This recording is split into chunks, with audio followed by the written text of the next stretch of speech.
é castelo forte, mão, defesa e armamento. Bom dia, amigo, amiga, membro. Quero vir e te saudar com a passagem bíblica do livro de Atos, capítulo 22, o versículo 13, que nos ensina: esse homem veio me procurar, chegou perto de mim e disse: irmão Saulo, veja de novo. No mesmo instante, comecei a ver de novo e olhei para ele. Através desse versículo bíblico, o apóstolo Paulo vem e nos fala sobre Ananias, que veio ao seu encontro onde ele estava hospedado, na casa onde ele estava em Damasco. E Ananias foi ao seu encontro. E em primeiro lugar veio e falou com ele, lhe chamou de irmão.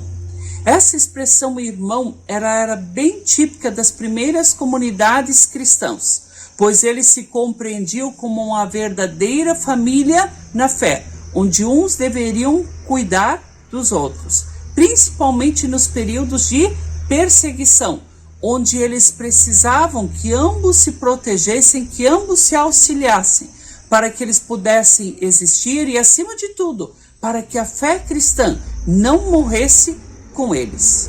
E a partir daquele momento, Ananias já veio ao encontro de Saulo e o chamou de irmão, alguém que pertencia àquela família de fé. E aí aconteceu o milagre. Saulo pôde abrir os seus olhos e novamente começou a enxergar. Ele teve uma nova oportunidade diante dele. Olhando para esta passagem bíblica de Ananias, que foi alguém que auxiliou a Paulo, que lhe introduziu na família de fé e, acima de tudo, fez com que ele enxergasse novamente, podemos tirar uma lição preciosa.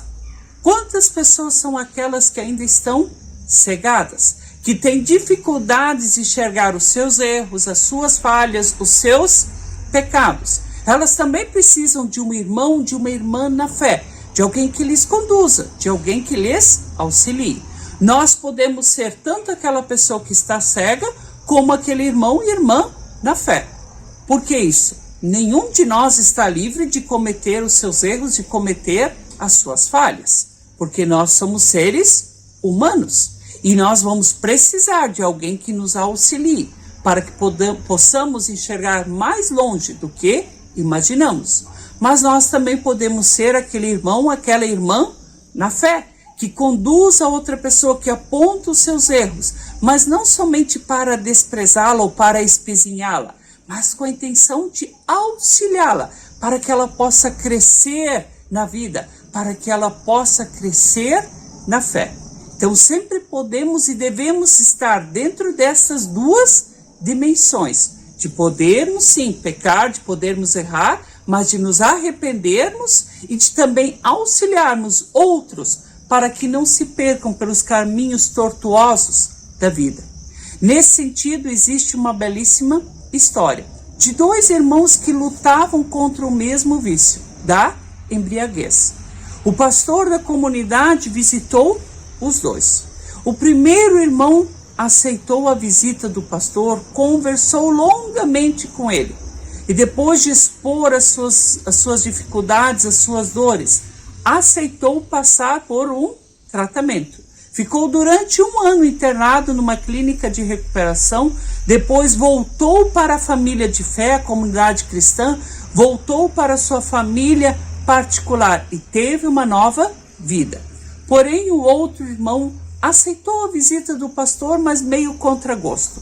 Mal falou com ele, expôs uma ou outra situação, mas simplesmente disse que ele não era um viciado. E quando ele quisesse, ele simplesmente podia parar de beber. Para isso, ele não precisava dos conselhos e muito menos da ajuda das outras pessoas.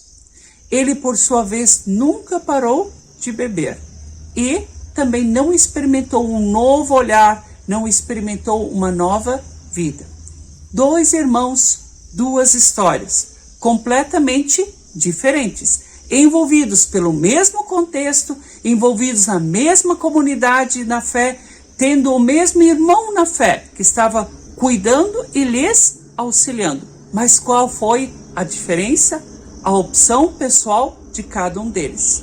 Um deles aceitou enxergar a sua falha e aceitou uma nova vida, enquanto o outro ficou preso, continuou sendo cego. De igual forma, é dentro das nossas realidades. Que Deus nos abençoe, para que cada um de nós possa enxergar as suas falhas, os seus erros, para que possamos nos livrar da nossa cegueira. Mas que, acima de tudo, Deus também nos abençoe com palavras, com sabedoria, para que possamos ser bons irmãos e irmãs na fé, auxiliando e ajudando outras pessoas, assim como Ananias o fez com Paulo. Que o nosso Senhor nos guarde e nos fortaleça neste propósito. Amém.